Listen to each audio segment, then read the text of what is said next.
All right, what's going on, everyone? It's Cody with Nothing But Cardboard, and I'm switching things up a little bit. Got another solo video that I'm sending out to everyone here, and this is actually in response to one of our viewers leaving a comment.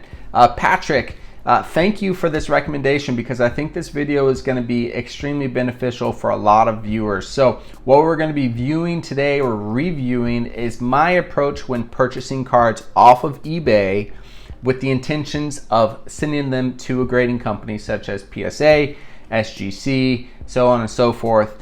And the reason or the intention behind this is to get yourself in the best position possible prior to hitting the buy it now or submitting a bid on a card on eBay or another third-party marketplace. You can use the same approach on any platform. So Patrick, once again, thank you for the recommendation. Extremely appreciative of you taking the time not only to watch the video but also provide the recommendation for this one. So once again, gonna go over some listings on eBay, gonna point out some things that I look for myself, and again, giving myself the best opportunity to acquire or purchase a card that is of quality so that when I receive it, I can just say, all right, this is exactly what I expected. Let's send this off to get graded. And then at the same time, because we all know the monster that eBay is, I'll also share some tips about what to look for on listings and how you could potentially utilize the eBay return policy in your favor when people are trying to pull fast ones on sports cards, because unfortunately in this hobby, it happens far too often on eBay, but we as buyers do still have some power. So let's jump into a screen share. Let's go over some of this content. And at the end of this video, if you have anything else that you want to share, some tips and tricks, please leave it below. We always appreciate it. But nevertheless, let's jump to the content.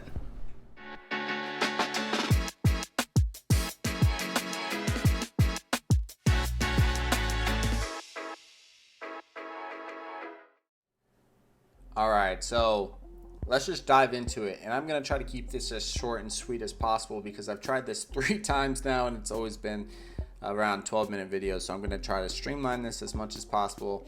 And if you have any questions or if you want to continue this dialogue, please just leave a comment below. But we're going to utilize eBay because that's what everyone does, right? eBay is the leading marketplace for sports cards. So I've been on a Sam Howell kick. If you've been watching some of our videos recently, I'm sending cards of this man like crazy. So I have some perfect examples here of what to look for. But at the end of the day, you need to know the 4 subcategories. So let's post them up. We got 1, corners, 2, edges, 3, centering, and 4, surface. One of those 4 is going to be extremely difficult to identify on listings, and that's of course surface. But let's dive into this first listing. Let's first look at the corners. So corners looking extremely sharp on this one. We're looking for 90-degree corners on a card. The back, unfortunately, the background is white and the back edges are white. So can't really do a great job at identifying the corners on the back side, but they're both extremely important. Don't forget the back. Next, we're looking at the edges here. Really solid top edge, really solid left and right edge. We're gonna ignore some of those things we're already seeing with the surface. The bottom, it may just be the cut and angle of the card, but this bottom edge does not concern me or would not make me think it wouldn't still get a gem. Again, try to go to the back photo, look at the edges. Nothing's really screaming at me, so I'm going to consider that also a-okay. Third thing is, of course, centering. So centering is probably the easiest thing to identify with the listings, but people on eBay have been getting real cute lately. And if you're one of these sellers, I would politely ask you to stop doing it. But they've been taking photos from an angle, so you can't really determine the centering. In that specific situation, if you just can't ignore the listing, just understand you're buying it at risk. But if you can, just move on to a different listing and purchase a card with a straight photo like this. Because with this straight photo, we can tell the centering is pretty well. Left to right looks fantastic. I think that's almost spot on a 50-50. But the top and bottom is a little bit more of a concern. The bottom is thicker than the top. But when it's all said and done, I definitely think that falls within the 9 category of sintering. And it could be on the edge of 10 as far as that 60-40 rule with PSA. Other grading companies I'm not going to consider. I'm just thinking about PSA because they're my go-to. Now the fourth subcategory that is always the most difficult is the surface. Now, unless the seller posts 10 photos with every single angle of the card, you almost will never know what the surface will be until you receive it. But you can look for some clues. This may be the most beneficial and educational part of this video because there are clues. So let's dive into it real quick. First thing that is the most obvious are these like little surface spots here. So we got one white dot, another one. We got something here. I'm not concerned about this right here. I mean, maybe I should. Maybe that's like a little surface scratch, but I'm thinking that's just lint. I'm concerned about these circular dots because Panini has been releasing cards with surface imperfections that result in pits. Like these could be pits. They could also be lint, but based off of the description that we'll see in a bit, they probably are lint because there's no description. Spoiler alert, there's nothing in the description that says there's pits or any surface issues. So that would be something that would be of concern. And these are fantastic photos, by the way. So if I were to purchase this card and all of these are pits and not lint, I don't think anyone should return that. You can clearly see these surface imperfections with this photo. So even if you don't put in the description, I don't think it's right that you send it back. Now, the part that I am really concerned about, I want us to focus on this top left section.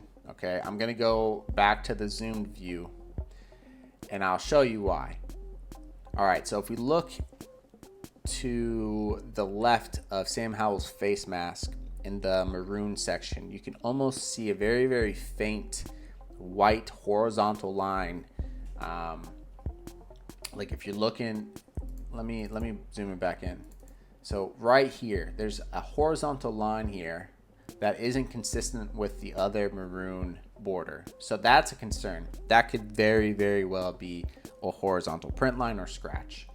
Now, even further so, there almost looks like it carries over into the left side as well, because you can kind of see, I'm over here pointing to the screen with my finger like you can see it. But if you follow that white line in the maroon section of the border to the left, it almost penetrates the ridge line of the design, and I almost feel like that is definitely a surface scratch or something like that, production line. So that is something that I would definitely be concerned about, and you can always reach out to the seller and see if they will be able to provide better photos or even just explain that there is or is not something there. Of course, time is money, so you may not have the opportunity, but it's something that I'd be concerned about. Furthermore, if we look in the top left-hand corner of this section right here, it kind of looks foggy. Now, not a concern to me. Why? Because it probably will come off with a quick microfiber swipe. I'm thinking it's a fingerprint. I don't think it's anything of substantial damage, primarily because this is a 2022 card and you don't see that much surface scratches on these newer cards.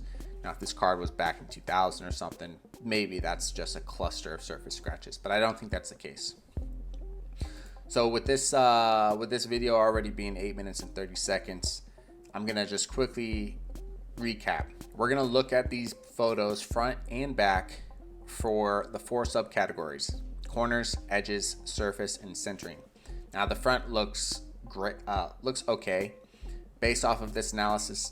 And assuming that these white lints, these white spots are lint, because the description below doesn't denote otherwise, I would say this is probably a safe card to assume would come back a 9.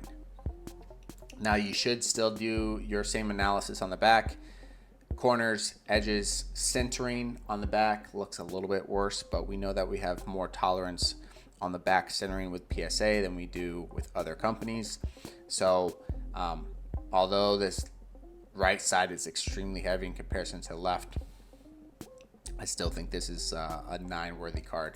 The last thing you want to be sure that you do, especially from a purchasing standpoint and having security, is go down to the description and try to see if there's any mention to scratches, pitting, any sort of surface imperfection. In this specific case, the seller says this card is in excellent condition, so there may not be any concern with these little white spots being anything more than lint. This practice, this approach can definitely be utilized for any card from any year. So once again, look at the 4 subcategories on a card. If you have the time, communicate with the seller. The seller should be transparent in almost every single situation. But of course, if it's an auction and the seconds are ticking down, you're not going to have the opportunity to contact the seller. So understand that each time you purchase a card, you're assuming some sort of risk. Review the entire listing, not just the photos. Review the description. Do your best to analyze the card. Understand what your expectation is. If you're okay with purchasing this card and only getting a 9, maybe this is a fantastic candidate for you. If you're only purchasing a card with the intentions of getting a 10, whether that's because the current price is already through the roof, then maybe this card is not a good candidate based off of the analysis that we just did. So thank you, Patrick, for this recommendation. I think this is an extremely beneficial kind of tutorial or walkthrough for every single collector. If you have any questions or concerns, again, let's continue this dialogue in the comment section below. If you have any further recommendations, please let us know as well. And I also just want to point out that we do have a video series called Sports Cards for Dummies that have a very extensive walkthrough of purchasing a card and getting them graded, pre-grading them XYZ. So even if you don't consider yourself a dummy, there may still be some tools in there that would be beneficial to you. So nevertheless, thank you again for joining us today. My name is Cody, and we'll see you on the next one. Bye-bye.